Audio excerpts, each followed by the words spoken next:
Hey guys, what's up? I'm Sci-Hi, long time no see, and today's episode we're going to talk about this pretty cool new Gruul Creativity deck that for a while now people have actually been kind of experimenting with this since Neon Dynasty came out as a potential deck, at least in Best of One Historic. And now that this deck may actually become more popular in the near future because as user Altheriax, apologies if I'm butchering that name, but he recently shared to Twitter this list, more or less. I've made a couple subtle changes, but this is pretty much his list that he shared on Twitter. May have seen this on Magic Arena Zone website featured recently. I think he got to a really impressive like top 10 mythic or something finished with that. It's certainly a very powerful deck for Best of One, specifically in Historic. So we'll take a look at the list and how the deck works, what makes it tick, individual card choices and nuances, and I'll suggest maybe some potential innovation of where this deck could go towards the end. But without further ado, we'll dive right in. So the point of this deck and what makes it powerful is, well, I guess I should say, obviously, creativity decks have been around for a while now, and usually they're kind of the Izzet or Jeskai variants where they're more controlling in nature, or maybe you're Izzet and you're exploiting the Locust God combo with Sage of the Falls. I've got a video on that. Definitely check that out if you're looking for a really powerful, decisive deck in Best of One to grind the ladder, get a lot of really fast wins. It's a pretty sweet, very powerful deck. But what this version is looking to do is basically get Serra's Emissary into play as fast as possible. And thanks to a lot of pretty cool new cards from Neon Dynasty in Gruul colors, red and green, we can do this really fast. We can get this powerful Serra's Emissary into play as early as turn 3 quite consistently. And from there, as we've talked on this channel, at length about how powerful this card is in various builds, but it's absolutely a house in Historic. A 7/7 flyer, especially coming down on turn 3, can end the games very quickly. In Best of One, there's certainly still a lot of creature decks floating around, and so naming creature is usually your go-to option with this, and a lot of times can just be a good game on the spot. You win because they just can't deal with it. It can get a little bit more tricky against more burn decks or control, where you're kind of guessing. Against control, you might be naming Planeswalker or Instant, but then you're still susceptible to like Sweepers and Wrath of God. There's really no way around that. Against burn decks, it can be a little bit difficult. If you're not facing a ton of pressure from creatures, you might skip creatures first and try to go sorcery first would usually be your go-to option.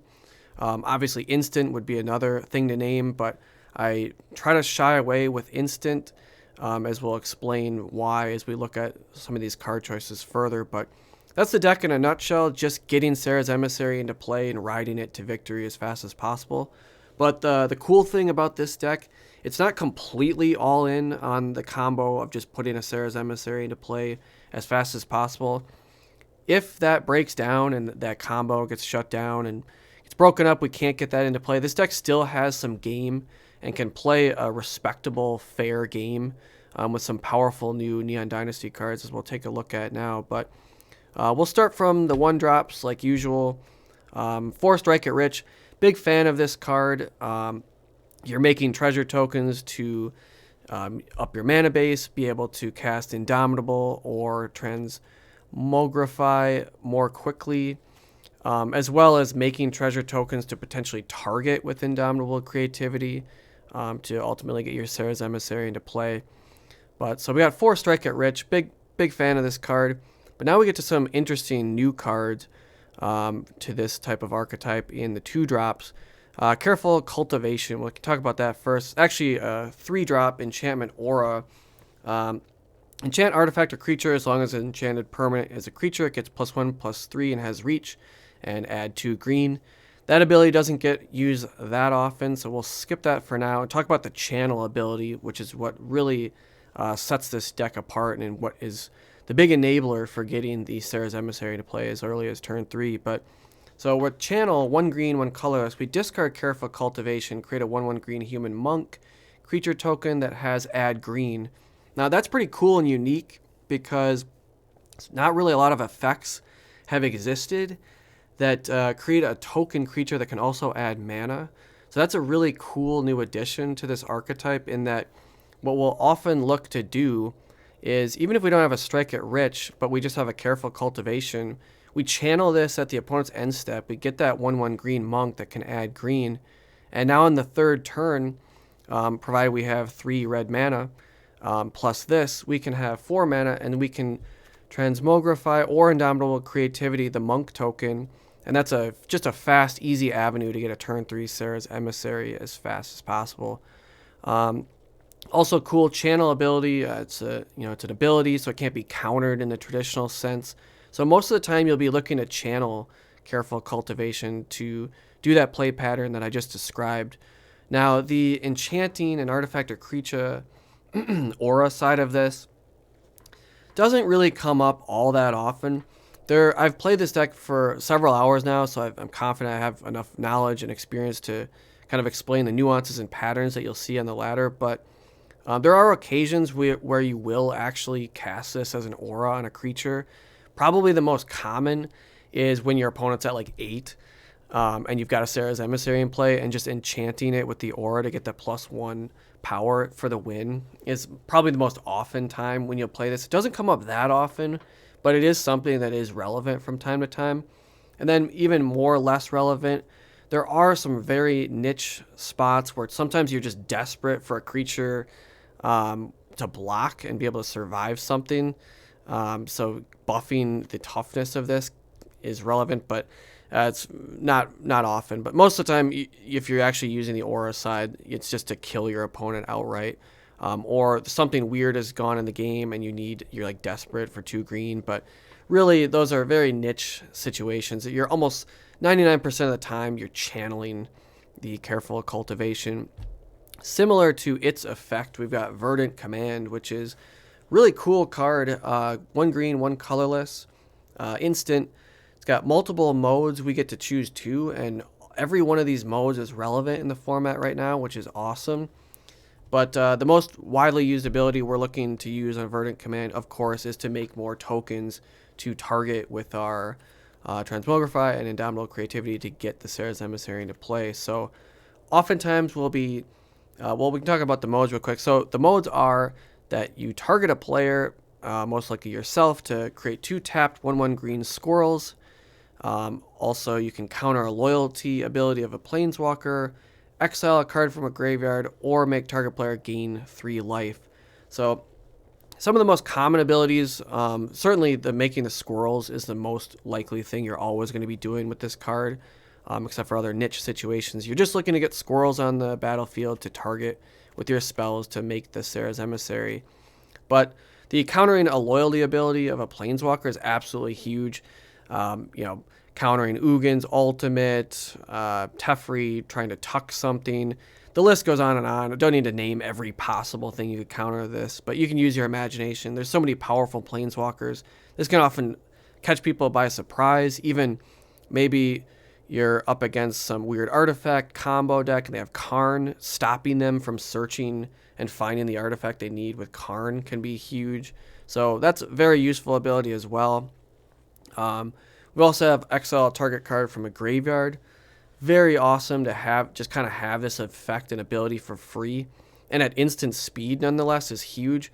Obviously, if you've been playing Historic lately, you know that the Greasefang vehicle decks are very much established and in the metagame now. And it's very difficult to stop that effect when they put their strong vehicle into play. Because even a card to kill a creature at instant speed is just not good enough, because you don't get priority in time for their activated ability to happen, and they always get their massive Parhelion or whatever the vehicle is and beat you down. But with Verdant Command, we can actually exile the vehicle out of their graveyard at instant speed, as well as definitely application here against Reanimator decks and any other graveyard decks where you just have instant speed, spot removal to remove a card from the graveyard is most excellent.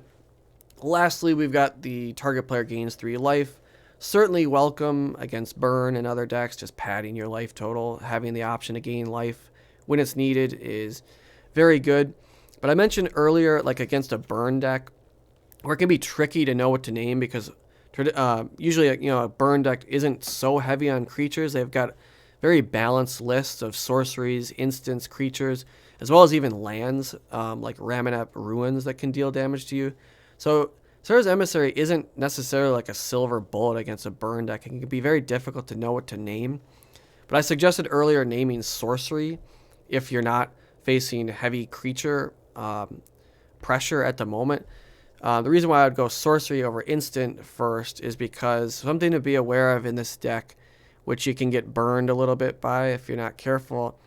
If you happen to have Serra's Emissary out and you had named instant, and now you have protection from instants, that of course means you can no longer even target yourself with the Verdant Command. So that means you can't target yourself to gain the 3 life. Can't even target yourself to make the squirrel tokens. So there can be some, it's easy as you're new to piloting this deck that if you just forget that you have protection from instants and you're just thinking about casually casting a Verdant Command, and you may be surprised when it resolves or as it's resolving to realize that, oh crap, I can't actually target myself. So now I have to give my opponent squirrels or something stupid and kind of just brick on what you were trying to do. So that's why I'd suggest against a lot of burn decks naming sorcery first, unless you have great reason to believe that they have instants in their hands or something, or you're facing other pressure to have to name something else. But Verdant Command, definitely a very cool, useful card in this deck. We can move on to some more interesting cards.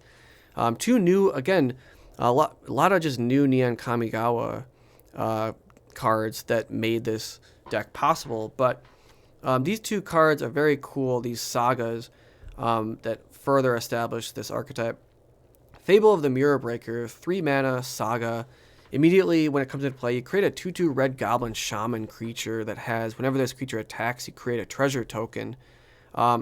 That's excellent for this archetype, no doubt, because we want to create creature tokens, and also the ability for this goblin shaman to attack and create a treasure further tokens as building up our mana base or Indomitable Creativity targets is just excellent. There are times when you will want to actually play this on turn 3 using one of your early treasures from maybe Strike It Rich, just because it may be a little bit counterintuitive to like get rid of your treasure that you've already established. But if you don't have anything else, playing this on turn 2 can be okay because you're going to get that other shaman, and then on the next turn it's quite possible that you can attack and get that treasure token. In fact, it is sometimes even correct to attack with the shaman even when you know they have a blocker that's just going to eat the goblin shaman when you attack. But to get that treasure token, there are spots where maybe you missed a land drop or something, and it's critical to get that extra treasure token into play so we can build up our mana base to 4 mana as soon as possible so that we can do our kind of main trick of the deck, and again get that Serra's Emissary into play off of Indomitable Creativity or Transmogrify as fast as possible. So don't be afraid to attack with the Goblin Shaman to get that treasure token for sure. We can move on to the second ability, which is also still just very relevant and useful in this deck. Chapter 2 of Fable of the Mirror Breaker, we may discard up to 2 cards, and if we do, we can draw that many cards. Just a looting effect, very good here.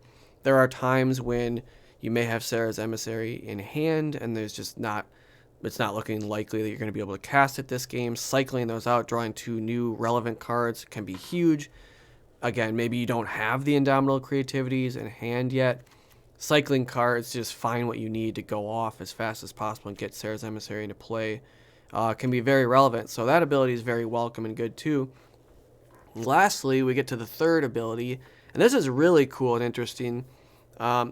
We exile the saga and return it to the battlefield transformed under our control, and the saga becomes Reflection of Kiki Jiki, which is an enchantment creature, Goblin Shaman 2/2, that has a really interesting ability in that for 1 and tap, we can create a token that's a copy of another target non-legendary creature we control. It has haste, and we sacrifice it at the beginning of the next end step. So oftentimes with this, you can make a copy of Serra's Emissary, being that it's not legendary, which is surprising because it's such a powerful card, but create another 7/7 flyer haste and granting another type of protection from a card type. Absolutely huge. So that's very relevant.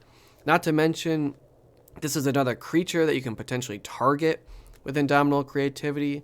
And the fact that, of course, it's a saga and not a creature type means that it has perfect application for this archetype, because the only creature we want to run is a card that we want to be put into play, of course, by the Transmogrify and the Indomitable Creativity. So this thing has just a ton of potential, does a ton of application in this deck. Not to mention, that ability can be activated at instant speed, so there could be wild times when they target you with a sorcery or an instant or something. You can make another copy of Serra's Emissary, name a new card type, and essentially get Hexproof from that card type and cause like a burn spell to fizzle if they target you, and in response you make a new Serra's Emissary with protection from the card type that they used to target you with. So Fable of the Mirror Breaker, very cool. Another staple kind of core card for this new archetype that has emerged. We can talk about another very cool Green Saga that has also kind of established itself as a staple in this core archetype.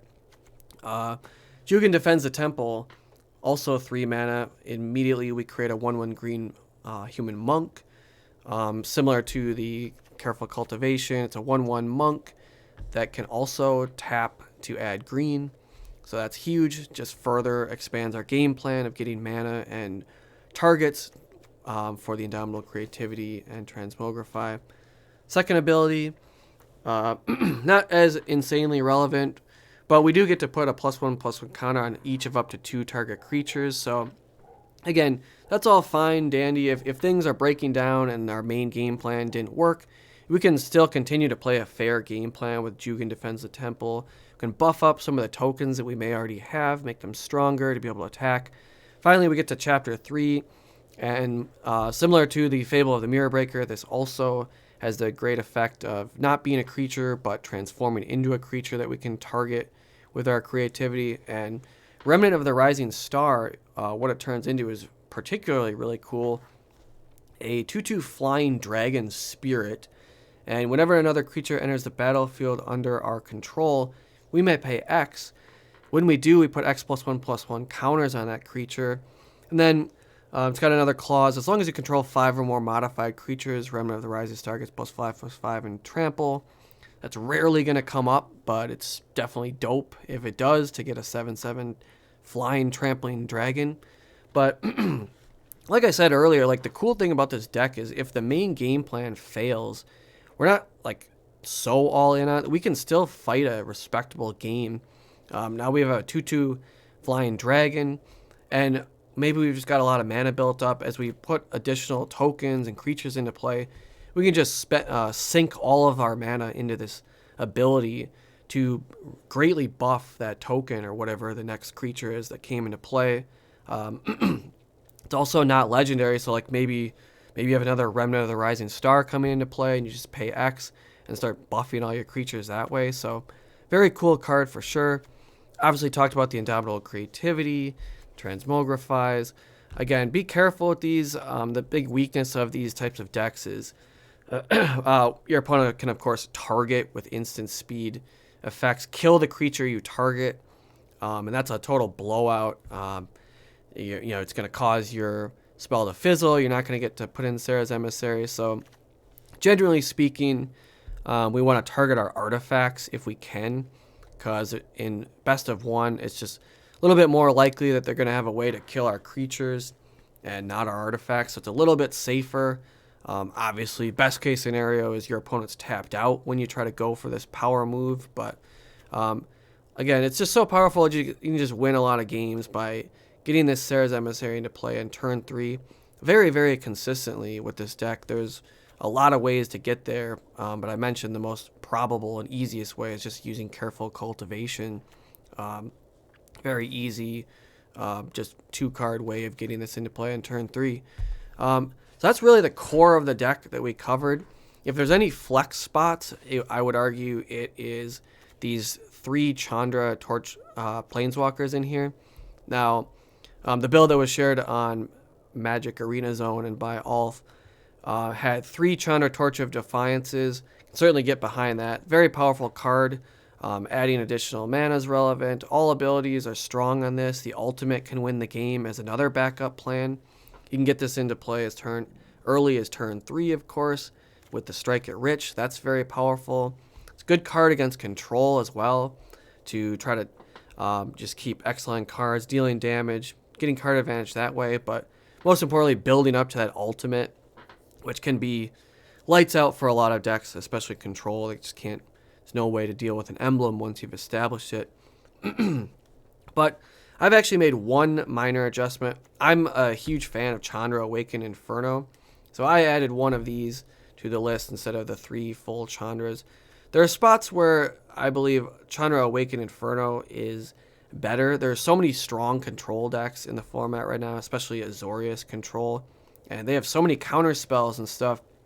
It can be very frustrating when they just counter everything you're doing. You can't get your combo to go off. Maybe they have counter spells at the ready for Chandra Torch of Defiance. But I love the resistance to counter spells that Chandra Awaken Inferno offers, in that it can't be countered. And also, its +2 ability is very relevant, putting a clock on the game that can be pretty fast, especially once you get more than one of these emblems built up. Can end the game against control relatively quickly. And the fact that we have so many like treasures and monks and all this stuff to build up our mana base faster, getting to Chandra at 6 mana is pretty easy with this deck. We can get it out sooner, a lot sooner than turn 6 for sure, and start building up those emblems. And against control, I think this is just a really strong card. I've talked about this at length in other videos, but the ability to not be countered, get this into play. There are times when I've beaten Azorius control where they even get to ultimate status with their Teferi and start exiling your lands, but their clock is generally so slow that if you've managed to get a few of these emblems to burn them every upkeep, you can still survive through a Teferi ultimate and actually win the game with this. Again, I just love the ability that it can't be countered is huge. Of course, be careful if they're the Azorius Lotus variety of control deck and they're going to be running Discontinuity. That card is so powerful. They can effectively counter this with that because they just end the turn, and it doesn't matter that it can't be countered because the turn just ends and it fizzles off the stack. But nothing we can do about that. But just running one of these, you can play around with these 3 spots. Definitely room to experiment with these 3 cards, as they're not like essential to the archetype, whereas all the other cards we described and looked at so far, I believe, are very, very core to this new archetype and all lend a hand into what you're trying to do. Again, putting the Serra's Emissary into play as fast as possible. But definitely let me know in the comments if you've tried experimenting with other cards. But if you're unsure what to try, these Chandras can't go wrong. They're strong cards in their own right. And we're mostly a red-based deck, so these most likely be red cards if you can. We can look at the mana base. Being that we have Indomitable Creativity at 3 red, every land produces red at a minimum. All the lands that produce green, it's more of a dual land type. Nothing too special going on here. We always want to have the red, obviously. We do have the 2 Sokenzan Crucible of Defiances, another new card from Kamigawa, which is sweet. Also lends its hand perfectly for this archetype in that you can channel to make 2 1/1 colorless spirit tokens with haste. Just more fodder, more targets for the creativities and transmogrifies. So that's great. One thing you could potentially look to the future with this, if you follow the new Capenna spoilers, it's so cool that we're going to get the new tri-lands and all the other colors that we were missing. So one thing I've noticed with playing this deck a lot is that it can be frustrating if you get stranded with some Serra's Emissaries in hand. I've rarely been able to hard cast them because, as you can see, we have no white mana other than the treasure tokens. So in the future, when new Capenna comes out, I could see maybe justifying running a couple of those white, red, green triomes, just because Having just maybe a couple extra lands that could produce white could go a long way combined with the treasure tokens to get the 3 white, that in the event you have to hard cast this, you can. Because we have so many ways to build up our mana that it can be perfectly reasonable to hard cast this, but this configuration is just so hard on the red and not really looking and kind of sacrificing, saying we're most likely not going to hard cast this. But I could see altering the mana base a little bit to have that potential to be able to hard cast this, just because it's so powerful and it sucks when they're stranded in your hand. But like I said, there are some ways to leverage that problem, like with the Fable of the Mirror Breakers Chapter 2, where we can discard them and get something more relevant.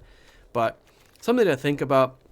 Definitely could see running a couple of those triomes, because there's a lot of opportunity to comes into play tapped lands on turn 1, since the only 1-drop we have is Strike It Rich. Now, you do have to be careful for sure, because, again, this deck is sort of a one-trick pony, again, and try to put the Serra's Emissary into play as fast as possible. So you really don't want a lot of lands that come into play tapped without like any modifier, like they're always going to come into play tapped, like those triomes would.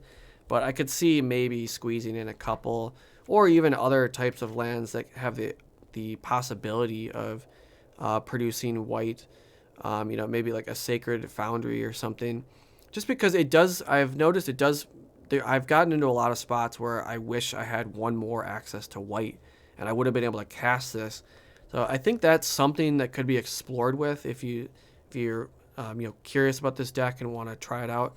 That's something you may notice. Let me know if you've found a way around that with the mana base to have a better opportunity to actually hard cast this thing. But anyways, that's the deck in a nutshell. Like I said, people have been experimenting with this for weeks now, and you may have see some fringe play, especially on the best of 1 ladder, where it definitely shines because there's so many creature decks. That's not to say this deck completely sucks and is unplayable in best of 3. It does become more challenging, though, as once your opponent knows exactly what you're trying to do, they can, of course, configure their sideboard in game 2 such that they're going to have more instant removal, maybe more sweepers, and make it just so it's way more difficult to play the Serra's Emissary, as well as without open deck lists, it can be very challenging to know what to play. You have no idea what their removal is that they may have brought in. Maybe they have sorcery removal, instant removal, or just more sweepers, which you can't do anything against anyways. That can just make it very challenging to play this in best of 3. However, like I said, it's not completely dead by any means. It's just more challenging. But with that challenge comes the possibility of some more creativity. No pun intended with Indomitable Creativity. Creativity in that you could structure your sideboard that you know what your opponent's going to try to do, and you introduce the combo of what you're doing in game 1, and you can kind of brainstorm what they're going to do to try to prevent that. And you could have a kind of a transformational sideboard, and maybe you take these out all together and go with more of like an aggro fast game plan, or something totally different altogether, more planeswalkers, more controlling, depending on what your matchup is. So with best of 3, again, I don't think that this deck's completely dead. It gives you some weird opportunities to just kind of use the predictability to your advantage of, like I said, suggesting what you're going to do to your opponent, and then totally transforming your game plan to give yourself a better position to win. Now, that's certainly challenging and something that's not very straightforward to do, but there's definitely an opportunity to try that if you want to go that route and just try to see how this deck could even operate and be competitive in a best of 3 environment. But definitely a very powerful deck, best of 1, no doubt, as we've seen statistics to back this up. And I've played this deck, you get just such fast, decisive wins. Again, putting this into play on turn 3 is just lights out for a lot of creature decks, and the consistency is really there when you've got these multiple enablers and the Strike It Rich and the Careful Cultivation. So very cool deck for sure, but it'll be interesting to see how this evolves moving forward, especially with the new set. We're going to get new lands, maybe even some new cards that could enable this to happen even faster, even more consistently as it already is. So definitely a very cool deck to be aware of in especially best of 1 historic if you haven't seen this yet. But let me know in the comments if you've tried this, if you've gone up against it, maybe you have different builds, what do you think could be better than the Chandras in the flex spots? Or maybe even you think there might be something better than these core cards of the archetype, but they seem pretty well established here so far. But again, this deck is very early, so there's no doubt still room to explore. But anyways, guys, I appreciate you watching till the end. Definitely like, subscribe, all that bullshit if that's your thing. We do lots of mythic gameplay here, lots of deck techs for especially historic, but we'll get into standard, modern, and other formats as we go on. But again, guys, thanks for watching. I'm Sci High. Like, subscribe, and as always, good luck on the ladder, guys. Peace.